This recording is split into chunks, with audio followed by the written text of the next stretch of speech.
आज हम NMR spectroscopy में पोजीशन ऑफ सिग्नल के बारे में अध्ययन करेंगे, जो कि बीएससी बोर्ड थर्ड का सेकंड पेपर है। इससे पूर्व की क्लास में हमने एनएमआर की बेसिक्स के बारे में अध्ययन किया और एनएमआर के अंदर हमें 4 चीजें महत्वपूर्ण है जो अध्ययन करनी है, जैसे नंबर ऑफ सिग्नल्स, जो ऑलरेडी हमने इससे पहले वाली क्लास में अध्ययन कर लिया है, पोजीशन ऑफ सिग्नल जो आज हम पढ़ेंगे, और रिलेटिव सिग्नल एरिया जो इससे नेक्स्ट क्लास में पढ़ेंगे, and splitting of signal.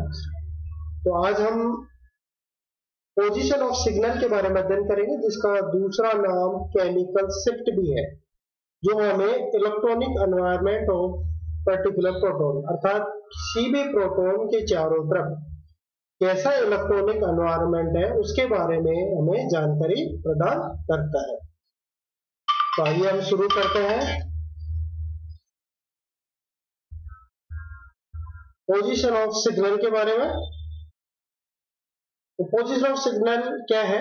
The position of the signal in NMR give important information about the chemical environment of nucleus. अर्थात पोजीशन ऑफ सिग्नल है वह हमें न्यूक्लियाई के चारों तरफ किस तरीके का केमिकल एनवायरनमेंट है, अर्थात उसके चारों तरफ इलेक्ट्रॉन डेंसिटी कम है या ज्यादा है, उसके बारे में पूरी जानकारी प्रदान करता है। Nuclei of A given type will resonate at different energy depending on the chemical and electronic environment। इसका मतलब कि जो एनएमआर में क्या होता है, क्या है, एनएमआर में न्यूक्लियाई रेजोनेट करती है और अगर उसके चारों तरफ अलग अलग दो न्यूक्लियस है और उनके चारों तरफ इलेक्ट्रॉन डेंसिटी या केमिकल एनवायरनमेंट अलग अलग है, तो अलग अलग मैग्नेटिक फील्ड के अंदर वो रेजोनेट करेगा। अर्थात जिसके चारों तरफ इलेक्ट्रॉन डेंसिटी ज्यादा है उसके लिए ज्यादा मैग्नेटिक फील्ड की आवश्यकता होगी, और जिसके चारों तरफ इलेक्ट्रॉनिक डेंसिटी कम है उसके लिए लेस इलेक्ट्रॉनिक एनवायरनमेंट की आवश्यकता होगी।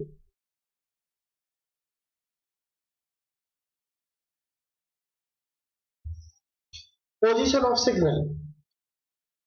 पोजीशन ऑफ सिग्नल क्या है? The position of NMR signal give important information about the chemical environment of the nuclei. अर्थात किसी न्यूक्लियस के चारों तरफ किस तरीके का केमिकल एनवायरनमेंट है, उसके चारों तरफ किस तरह की इलेक्ट्रॉन डेंसिटीज है, उसकी पूरी जानकारी हमें पोजीशन ऑफ सिग्नल के द्वारा प्राप्त होती है। हम यहाँ पे दो न्यूक्लियस का कंपेयर करके देखते हैं कि दो प्रोटॉन है जिनके एक के चारों तरफ इलेक्ट्रॉन डेंसिटी ज्यादा है और दूसरे के चारों तरफ इलेक्ट्रॉन डेंसिटी कम है। तो जिसके चारों तरफ इलेक्ट्रॉन डेंसिटी ज्यादा है उसके लिए हायर मैग्नेटिक फील्ड की आवश्यकता होगी, अर्थात उसको रेजोनेट करने के लिए हायर एनर्जी की आवश्यकता है, और जिसके चारों तरफ इलेक्ट्रॉन डेंसिटी कम है तो उसके लिए अप्लाइड मैग्नेटिक फील्ड की मात्रा कम होगी। अब ये इलेक्ट्रॉन डेंसिटी क्या प्रभाव डालती है इसके बारे में देखते हैं। हमें पता है कि हर न्यूक्लियस के चारों तरफ क्या होता है, इलेक्ट्रॉन मूव करते हैं। ये देखिए इलेक्ट्रॉन यहाँ डायग्राम में दिखाई दे रहे हैं, इलेक्ट्रॉन मूव कर रहे हैं। अब ये जो इलेक्ट्रॉन मूव करते हैं ये अपने एक्सिस पे भी मूव करते हैं। हमें पता है कि कोई भी चार्ज पार्टिकल अगर अपने एक्सिस पे मूव करता है तो उसके चारों तरफ मैग्नेट डेवलप हो जाता है, अर्थात वह अपने आप में एक मैग्नेट की तरह बिहेव करता है। तो यहाँ पे ये देखिए ये न्यूक्लियस है और इसके चारों तरफ इलेक्ट्रॉन मूव कर रहे हैं, तो अर्थात इसके चारों तरफ इलेक्ट्रॉन मूव करने के कारण एक मैग्नेट क्रिएट हो जाता है। The every nucleus seeded by the magnet created by the surrounding moving electron. अर्थात प्रत्येक न्यूक्लियस अपने चारों तरफ इलेक्ट्रॉन के द्वारा प्रोड्यूस मैग्नेट से घिरी हुई रहती है। These electron produce magnetic field oppose the applied magnetic field। अब क्या एनएमआर में स्पेक्ट्रम लेना है, तो ये जो इलेक्ट्रॉनिक मैग्नेट होता है जो इलेक्ट्रॉन के द्वारा प्रोड्यूस किया जाता है वह अप्लाइड मैग्नेटिक फील्ड का क्या करता है, अपोज करता है, विरोध करता है। अर्थात अगर इलेक्ट्रॉनिक प्रोड्यूस मैग्नेटिक फील्ड ज्यादा है तो उसके लिए हाई मैग्नेटिक फील्ड की आवश्यकता होगी, जिससे कि न्यूक्लियर एनर्जी लेवल स्प्लिट हो सके। Higher external magnetic field was required for the nuclear resonance in the presence of higher electron density around the nucleus। अर्थात न्यूक्लियस के चारों तरफ इलेक्ट्रॉन के द्वारा प्रोड्यूस मैग्नेट अगर ज्यादा होगा तो उसके लिए ज्यादा मैग्नेटिक फील्ड की आवश्यकता होगी। अब देखते हैं केमिकल शिफ्ट, और यहां हमें पता चल गया कि इलेक्ट्रॉन डेंसिटी किस तरीके से न्यूक्लियर रेजोनेंस को प्रभावित करती है। अब केमिकल शिफ्ट क्या होता है? एक chemical shift is defined as a difference in part per million between the resonance frequency of the observed proton and TMS hydrogen. अर्थात जब एनएमआर स्पेक्ट्रा लिया जाता है तो टीएमएस एक रेफरेंस है, उसके चारों तरफ इलेक्ट्रॉन डेंसिटी हाईएस्ट होती है, तो यहाँ पे टीएमएस 0 वैल्यू रखिए। इसके रेस्पेक्ट में, टीएमएस के रेस्पेक्ट में किसी भी प्रोटॉन का सिग्नल कहाँ आ रहा है वह केमिकल शिफ्ट को रिप्रेजेंट करता है। As the shift is due to the difference in chemical environment, अर्थात प्रोटॉन के चारों तरफ केमिकल जो एनवायरमेंट है उसके कारण हमें केमिकल शिफ्ट प्राप्त होती है। अब देखिए, NMR spectra is a plot of the intensity of the peak against the chemical shift measured in part per million। अर्थात जो ग्राफ हम खींचते हैं वो जो peak intensity versus chemical shift, जिसे कि ppm के द्वारा रिप्रेजेंट किया जाता है। ये देखिए यहाँ पे हमने ग्राफ देखा, इंटेंसिटी वर्सेस केमिकल शिफ्ट के मध्य एक ग्राफ है।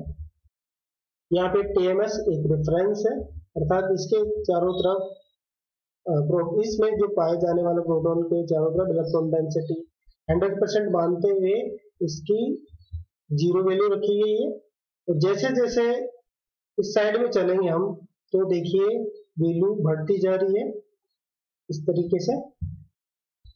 तो यहाँ पे देखिए दो हिस्से हो गए, एक ये वाला हिस्सा जिसमें 0 वैल्यू है ppm में, और ये वाला हिस्सा जहाँ पे 10 वैल्यू है, 10 से ज्यादा वैल्यू है। तो ये वाला हिस्सा कहलाता है up field higher magnetic field more shielded, अर्थात इस वाले क्षेत्र में वे पीक आएंगी जिनमें के चारों तरफ प्रोटॉन के चारों तरफ इलेक्ट्रॉन डेंसिटी क्या हो, ज्यादा हो, और इस साइड में उन प्रोटॉन्स के सिग्नल्स प्राप्त होंगे जिनके चारों तरफ इलेक्ट्रॉन डेंसिटी कम होगी। तो यहाँ पे हाई इलेक्ट्रॉन डेंसिटी को वाले कंपाउंड में जो प्रोटॉन होते हैं उनको शील्डेड कहेंगे, और इस साइड में आने वाले सिग्नल जिसके ऐसे प्रोटॉन जिनके चारों तरफ इलेक्ट्रॉन डेंसिटी कम होगी उसको डिसशील्डेड कहते हैं। इस एरिया को अपफील्ड भी कहते हैं, अर्थात इसमें हायर मैग्नेटिक फील्ड की आवश्यकता होती है क्योंकि ये शील्डेड होता है। इसे डाउन फील्ड भी कहते हैं, और इसके लिए लोअर मैग्नेटिक फील्ड की आवश्यकता होती है क्योंकि इनके चारों तरफ इलेक्ट्रॉन डेंसिटी, न्यूक्लियस के चारों तरफ न्यूक्लियस के चारों तरफ इलेक्ट्रॉन डेंसिटी कम होती है। यहाँ पे एक एग्जांपल के द्वारा देखते हैं। देखिए कार्बन के चारों तरफ 3 मिथाइल ग्रुप है, तो हमें देखिए 1 के आसपास मिल रही है, अर्थात यहाँ पे जो प्रोटॉन है उनकी पीक 1 के आसपास प्राप्त होती है। यहाँ पे जो प्रोटॉन है उनकी पीक 3 के आसपास है। ऐसा क्यों? क्योंकि ऑक्सीजन की इलेक्ट्रॉन डेंसिटी क्या ज्यादा होती है, जो कि इलेक्ट्रॉन को अपनी ओर खींच लेता है, और प्रोटॉन की इलेक्ट्रॉन डेंसिटी क्या होगी, कम, तो वो है डाउन फील्ड की तरफ शिफ्ट हो जाता है। केमिकल शिफ्ट कैसे कैलकुलेट करेंगे? फ्रीक्वेंसी ऑफ सिग्नल, किसी भी जो सिग्नल आया उसकी frequency minus frequency of reference. जैसे मान लीजिए यहाँ पे फ्रीक्वेंसी सिग्नल की मान लीजिए 1.2 है और टीएमएस की 0 है, माइनस किएंगे, और स्पेक्ट्रोमीटर फ्रीक्वेंसी जो भी हमने ली है इनटू 10⁶। अब यहाँ पे देखिए 2 वर्ड आए हैं, शील्डेड एंड डिसशील्डेड। शील्डेड क्या है और डिसशील्डेड क्या है, इनके बारे में अध्ययन करेंगे। Higher electron density around the nucleus shield the nucleus from the external magnetic field and signal are upfilled in the NMR spectra।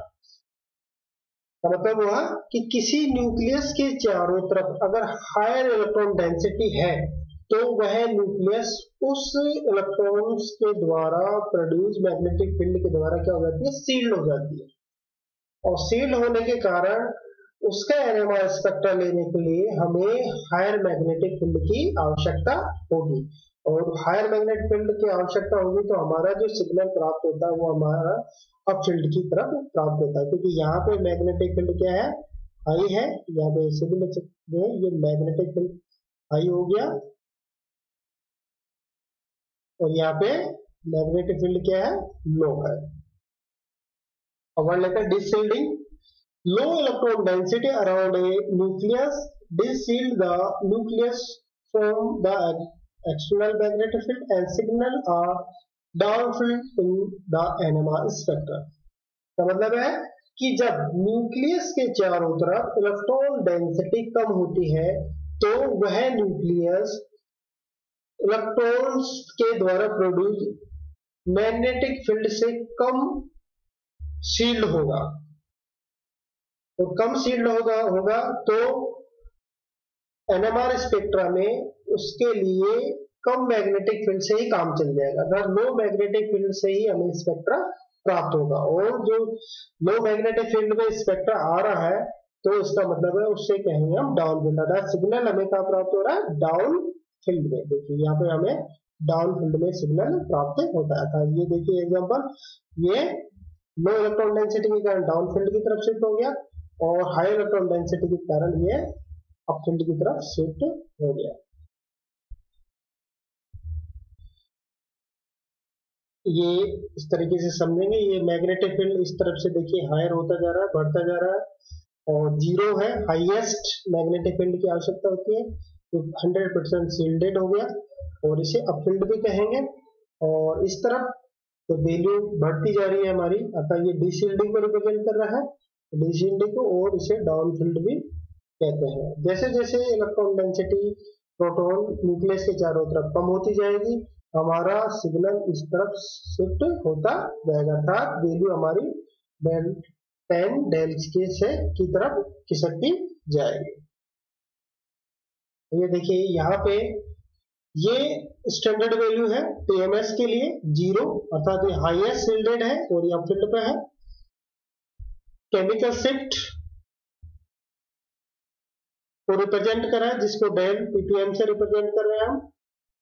अब एक एग्जांपल से इसको अच्छे से समझेंगे। यहाँ में हमने लिया है CS2 पे Br लगा हुआ है, CS Br, अर्थात यहाँ पे 2 कार्बन है, कार्बन 1 कार्बन 2, एक हाइड्रोजन लगा हुआ है उसके, और इसके चारों तरफ 2 Br, एक Br और दूसरा Br, ये 2 Br इसके लगे हुए हैं। इसी तरीके से कार्बन 2, ये कार्बन हो गया, इसके 2 हाइड्रोजन है, एक हाइड्रोजन और दूसरा हाइड्रोजन, और यहाँ पे Br। देखिए इस कार्बन से 2 Br लगे हुए, Br नंबर 1 और Br नंबर 2, और इस कार्बन से केवल 1 Br लगा हुआ कार्बन 1। तो अब यहाँ पे देखते हैं electron density on the this proton and this proton, या फिर दिस प्रोटॉन, दोनों पे ही देख लेते हैं। अब यहाँ पे देखिए 2 ब्रोमीन जुड़े होने के कारण, क्योंकि ब्रोमीन की कार्बन से इलेक्ट्रॉन नेगेटिविटी ज्यादा होती है तो इलेक्ट्रॉन डेंसिटी Br की तरफ शिफ्ट होगी, इसकी भी Br की तरफ शिफ्ट होगी। तो दोनों Br कार्बन से इलेक्ट्रॉन डेंसिटी खींचेंगे तो यह कार्बन इस प्रोटॉन से इलेक्ट्रॉन डेंसिटी को खींचेगा। तो यहाँ पे 2 ब्रोमीन के कारण इलेक्ट्रॉन डेंसिटी क्या हो रही है, कम हो रही है इस H पे। इसी तरीके से ये Br अब इलेक्ट्रॉन डेंसिटी अपनी ओर खींचेगा, और यहाँ पे कार्बन पे इलेक्ट्रॉन डेंसिटी कम होगी तो ये कार्बन इस प्रोटॉन से भी खींचेगा और इस प्रोटॉन से भी इलेक्ट्रॉन डेंसिटी खींचेगा, अर्थात एक Br के कारण इन 2 प्रोटॉन्स पे इलेक्ट्रॉन डेंसिटी क्या हो रही है, कम। अब कंपेयर करते हैं इन दोनों प्रोटॉन्स को और इस प्रोटॉन्स को, क्योंकि यहाँ पे 2 Br इलेक्ट्रॉन डेंसिटी को खींचते हैं तो यहाँ पे इलेक्ट्रॉन डेंसिटी इस प्रोटॉन पे बहुत ज्यादा कम हो जाएगी। और यहाँ पे केवल एक Br का इफेक्ट होता है, इसलिए इस पे इलेक्ट्रॉन डेंसिटी इन दो प्रोटॉन्स पे इसकी तुलना में थोड़ी कम होगी। अर्थात यह प्रोटॉन ज्यादा डिसिल्डेड होगा और ये दोनों प्रोटॉन क्या होंगे, सील्डेड हो जाएंगे as compare to this proton. देखिए ये दो प्रोटॉन का पीक हमें मिल रही है 4 के आसपास, 4 के आसपास मिल रही है, और इस एक प्रोटॉन की पीक हमें मिल रही है कहाँ पे, 6 के आसपास। ये देखिए 6 के आसपास, तो इस प्रोटॉन की हमें 6 के आसपास मिल रही है और इन दो प्रोटॉन्स की हमें मिल रही है 4 के आसपास। तो 6 के आसपास क्यों आई, क्योंकि इसके पास में नेबरिंग जो कार्बन होता है, इसी कार्बन पे दो ब्रोमीन जुड़े हुए हैं जो कि इलेक्ट्रॉन डेंसिटी को इस प्रोटॉन पे बहुत ज्यादा कम कर देते हैं, तो ये डीप सील्डिंग की तरफ शिफ्ट हो जाता है। और यहाँ पे केवल एक ब्रोमीन जुड़ा हुआ है, तो इन दोनों प्रोटॉन पे इलेक्ट्रॉन डेंसिटी कम होती है, हमें 4 के आसपास अर्थात सील्डिंग एरिया में भी प्राप्त होती है। तो यहाँ पे देखिए ये स्प्लिटिंग है जो हम नेक्स्ट क्लास में अध्ययन करेंगे कि किस तरीके से स्प्लिट हो रहा है। दूसरा एक और एग्जांपल लेते हैं। यहाँ पे देखिए कार्बन, ये कार्बन है, एक ये कार्बन है और एक ये कार्बन है, दो कार्बन है यहाँ पे जिन पे प्रोटॉन जुड़ा हुआ है, एक H यहाँ पे, एक H, दो H यहाँ जुड़े हुए हैं और ये 3 H यहाँ जुड़े हुए हैं। तो यहाँ पे देखेंगे, पहले समझते हैं इलेक्ट्रॉन डेंसिटी के बारे में। इस कार्बन से एक ऑक्सीजन जुड़ा हुआ है जिसकी इलेक्ट्रॉन नेगेटिविटी ज्यादा होती है, इसलिए देखिए यहाँ पे इलेक्ट्रॉन इस कार्बन से शिफ्ट हो रहे हैं इस ऑक्सीजन की तरफ, जिसके कारण इन प्रोटॉन्स पे इलेक्ट्रॉन डेंसिटी कम होगी। ठीक है, अब देखते हैं कार्बन नंबर दिस। अब इस पे दो प्रोटॉन जुड़े हुए हैं, इधर एक ऑक्सीजन जुड़ा हुआ, अर्थात यहाँ पे यह ऑक्सीजन इस कार्बन से भी इलेक्ट्रॉन अपनी तरफ खींचेगा, क्योंकि ऑक्सीजन की इलेक्ट्रॉन डेंसिटी क्या है, ज्यादा है, जिसके कारण इस कार्बन पे इलेक्ट्रॉन डेंसिटी कम होगी और यह प्रोटॉन पे भी इलेक्ट्रॉन डेंसिटी कम हो जाएगी। क्योंकि अब यहाँ पे देखिए Cn जुड़ा हुआ है, ये C है और ये N जुड़ा हुआ है, तो ये भी क्या है, नाइट्रोजन भी अपनी तरफ इलेक्ट्रॉन खींचेगा, जिसके कारण यहाँ पे इस कार्बन पे इलेक्ट्रॉन डेंसिटी कम होगी, तो यह इधर भी खींचेगा। अर्थात इस कार्बन पे इलेक्ट्रॉन डेंसिटी दो कारणों से कम हो रही है, एक Cn ग्रुप के कारण और ऑक्सीजन के कारण। तो यहाँ पे इलेक्ट्रॉन डेंसिटी बहुत ज्यादा कम हो रही है और इस कार्बन पे ऑक्सीजन के कारण इलेक्ट्रॉन डेंसिटी कम हो रही है। तो यहाँ पे देखेंगे इन दोनों प्रोटॉन्स की तुलना करेंगे तो यहाँ पे इलेक्ट्रॉन डेंसिटी ज्यादा कम होगी, अर्थात ये डिसिल्डिंग की तरफ जाएंगे दोनों प्रोटॉन। ये देखिए हमें डिसिल्डिंग की तरफ प्राप्त हो रहा है और यहाँ पे इन 3 प्रोटॉन्स के कारण प्रोटॉन पर इलेक्ट्रॉन डेंसिटी कम हो रही है, लेकिन ये इन दो प्रोटॉन्स की तुलना में कम होगी। तो यहाँ पे देखिए शिल्डिंग की तरफ आ रहा है, तो यहाँ पे इलेक्ट्रॉन डेंसिटी कम हो रही है, तो ये शिल्डिंग की तरफ है, यहाँ पे ज्यादा कम हो रही है, तो ये डिशिल्डिंग की तरफ हमें सिग्नल प्राप्त होता है। थैंक यू वेरी मच, बहुत बहुत धन्यवाद।